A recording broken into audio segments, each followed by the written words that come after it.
ស្ដីបងប្អូនទាំងអស់គ្នាយើងវិលត្រឡប់មកជួបគ្នាជាថ្មីម្ដងទៀតនៅក្នុងការអានអត្ថបទស្នាដៃអក្សរសិល្ប៍ដោយសង្ខេបហើយនៅថ្ងៃនេះខ្ញុំនឹងលើកយករឿងសុផាតមកអានជាអត្ថបទសង្ខេបជូនបងប្អូនស្ដាប់ទាំងអស់គ្នារឿងសុផាតជាស្នាដៃអក្សរសិល្ប៍ទំនើបបែបមនោសញ្ចេតនាដែលបានតាក់តែងឡើងដោយលោករីមគីននៅឆ្នាំ1938ប៉ុន្តែពុំទាន់បានបោះពុម្ពផ្សាយភ្លាមៗទេសេចក្តីលំបាកនៅក្នុងការផ្សាយរឿងនេះគឺដោយសារពេលនោះពុំទាន់សម្បូររោងពុម្ពនៅប្រទេសកម្ពុជាយើងនៅឡើយលុះមកដល់គ្រិស្តសករាជ1942រឿងសុផាតក៏បានចេញជារូបរាងដោយបំណងក្រោមការប្រឹងប្រែងរបស់អ្នកនិពន្ធនៅគ្រិស្តសករាជ1950រឿងសុផាតនេះក៏ត្រូវបានចាត់ចូលទៅក្នុងកម្មវិធីសិក្សានៅថ្នាក់បឋមភូមិហើយសប្តាហ៍ថ្ងៃនេះរឿងសុផាតក៏ត្រូវបានក្រសួងអប់រំយុវជននិងកីឡាដាក់បញ្ចូលទៅក្នុងកម្មវិធីសិក្សាអក្សរសាស្ត្រខ្មែរថ្នាក់បឋមភូមិផងដែរគឺនៅថ្នាក់ទី7រឿងសុផាតស្ថិតនៅក្នុងចលនាអក្សរសិល្ប៍ខេមរៈនិយមដែលដំណើររឿងឆ្លុះបញ្ចាំងពីសង្គមខ្មែរនាសម័យអាណានិគមនិយមបារាំងតួអង្គនៅក្នុងរឿងសុផាតមានទី1សុផាតគឺជាកូនរបស់លោកសួននិងនាងសូយ៉ាហើយត្រូវជាគូសង្សាររបស់នាងបានយ៉ានទី2នាងបានយ៉ានជាក្មួយរបស់លោកសួនជាគូសង្សាររបស់សុផាតទី3គឺលោកសួនជាអតីតចៅហ្វាយស្រុកសេរីសុភ័ណ្ឌហើយត្រូវជាឪពុករបស់សុផាតទី4នាងសូយ៉ាជាដៃគូស្នេហារបស់លោកសួននិងត្រូវជាម្ដាយរបស់សុផាតទី5លោកគ្រូគង់គឺជាព្រះសង្ឃដែលជួយចិញ្ចឹមសុផាតទី6លោកបាឡាត់ប៉ក់បាទជាព្រះសង្ឃគង់នៅវត្តអូណាឡោមទី7ណារិនជាក្មួយប្រពន្ធលោកសួនហើយនឹងជាមិត្តសម្លាញ់របស់សុផាតទី8ឈ្មោះជ័យជាអ្នកបម្រើលោកសួនទី9នាងអ៊ូរីជាកូនក្រមុំអ្នកចិត្តខាងលោកសួនដែលមានចិត្តស្រឡាញ់លើសុផាតទី10ប្រពន្ធលោកសួនទី11សំណាងជាកំឡោះនៅក្នុងភូមិដែលបានចូលស្ដីដណ្ដឹងនាងបានយ៉ានទី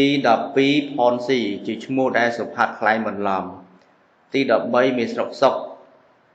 ទី14ភៀនជាប្រពន្ធមេស្រុកសុកទី15ជំទប់សួសជាស្មៀនរបស់លោកមេស្រុកសុកនិងទី16ឈ្មោះរកគឺជាអ្នកនេសាទត្រីដែលបានរៀនជាមួយសុផាតនៅវត្តអណាឡោមរឿងសុផាតមានដំណើរសង្ខេបដូចតទៅលោកសួនជាចៅហ្វាយស្រុកមួយរូបនៅស្រុកសេរីសោភ័ណ្ឌអ្នកស្រុកទាំងពួងដឹងថាលោកបានទៅលួចរមរៈស្នេហាជាមួយស្ត្រីកំព្រាម្នាក់ឈ្មោះនាងសូយ៉ាក្រោយមកលោកត្រូវបានរាជការធំផ្លាស់លោកទៅទីក្រុងភ្នំពេញវិញលោកសួនមិនអាចនាំនាងសូយ៉ាដែលមានផ្ទៃពោះទៅជាមួយដោយសារតែម្ដាយលោកបានដណ្ដឹងកូនគេបាញ់ចាំចិត្តរួចទៅហើយលោកបានទុកចិញ្ចិនមួយវង់ឲ្យនាងសូយ៉ាហើយសន្យាថានឹងវិលត្រឡប់ទៅរកនាងវិញនាងសូយ៉ានៅស្រុកតែម្នាក់ឯងក្រោយមកឆ្លងទន្លេបានកូនប្រុសម្នាក់ដាក់ឈ្មោះថាសុផាតម្ដាយកូនពីរនាក់រស់នៅយ៉ាងកំសត់សូម្បីតែសម្បត្តិមួយបន្ទាត់ពីលោកសួនកូននាងមិនបានទទួលដែរ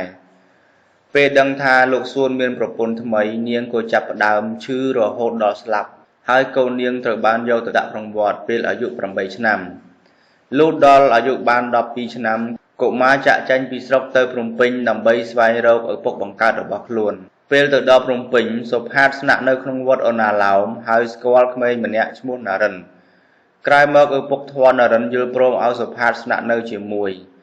ថ្ងៃមួយក្រោយពេលដែលសុផាតងូតទឹករួចភ្លេចចិញ្ចៀននៅក្នុងបន្ទប់ទឹកនាងបានយ៉ានចូលទៅដល់បន្ទប់ទឹកក៏ប្រទះឃើញចិញ្ចៀននោះហើយប្រគល់ឲ្យលោកអុកញ៉ាលោកក៏ជ្រាបដឹងថាសុផាតជាកូនបង្កើតរបស់ខ្លួនប៉ុន្តែលោកមិនប្រាប់ឲ្យសុផាតដឹងឡើយខ្លាចក្រែងសុផាតអាងឪពុកជាកូនអ្នកធំមិនខិតខំរៀនសូត្រនាងអ៊ូរីជាកូនក្រមុំអ្នកចិត្តខាងចាប់អារម្មណ៍លើសុផាតរហូតដល់ទុកគេជាស្ត្រីពុំបានក៏ឡើងទៅបន្ទប់សុផាតទាំងយប់តែត្រូវបានសុផាតប្រាប់ឲ្យចាក់ចេញនាងបានយ៉ានប្រទះឃើញទស្សនវិជ្ជាបែបនេះក៏អស់សង្ឃឹមដែលខ្លួនចាប់ចិត្តលើបុរសបែបនេះ នាងកិច្ចវេះខ្លួនចេញពីសុផាតជាដរាបហើយសុផាតក៏នឹកក្នុងចិត្តថាគេប្រហែលជាធ្វើឲ្យនាងទាស់ចិត្តហើយក៏សម្រេចចិត្តចាក់ចេញពីផ្ទះនេះក្រោយពេលគ្រួសារលោកសួនដឹងថាសុផាតបានចាក់ចេញពីផ្ទះលោកក៏ចេញបញ្ជាឲ្យគេតាមរក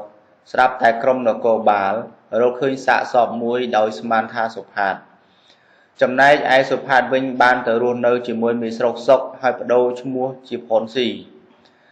ឯសំណាងជាកូនអ្នកមានក៏បំរុងនឹងជលស្ដីដណ្ដឹងនាងបានយ៉ានក្រោយមកនាងបានយ៉ានក៏បានជួបនឹងសុផាតនៅផ្ទះមេស្រុកនោះដោយស្មានថាប្រលឹងខ្មោចសុផាតមកតាមរកនាងនៅថ្ងៃដែលនាងរៀបការនាងលោតទឹកសម្លាប់ខ្លួននៅមាត់ទន្លេប៉ុន្តែត្រូវបានអ្នកនេសាទម្នាក់ឈ្មោះរកជួយសង្គ្រោះពេលនោះហើយដែលសុផាតបានជួបនឹងបានយ៉ានម្ដងទៀតហើយនាំគ្នាភៀសខ្លួនទៅខេត្តស្វាយរៀងដោយសារតែសុផាតធ្វើដំណើរត្រឡប់មកភ្នំពេញវិញជួបគ្រោះថ្នាក់ចរាចរណ៍ហើយនាងបានយ៉ានធ្លាក់ខ្លួនឈឺយ៉ាងធ្ងន់ធ្ងរនៅឯខេត្តអ្នកទាំងពីរក៏ត្រូវបានគេបញ្ជូនទៅមន្ទីរពេទ្យនៅឯភ្នំពេញហើយក៏ជួបគ្នាដោយចៃដន្យនៅទីនោះទីបំផុតលោកសួនបានតាមរកអ្នកទាំងពីរឃើញវិញហើយក៏រៀបចំពិធីអាពាហ៍ពិពាហ៍ឲ្យពួកគេទាំងពីរនាក់ទៅតាមប្រពៃណីហើយរួមរស់នៅជួបជុំគ្រួសារយ៉ាងសុខសាន្តចាប់ពីពេលនោះមកបាទការអានរឿងសុផាតដោយសង្ខេបនៅពេលនេះចប់តែប៉ុណ្ណេះសូមអរគុណច្រើន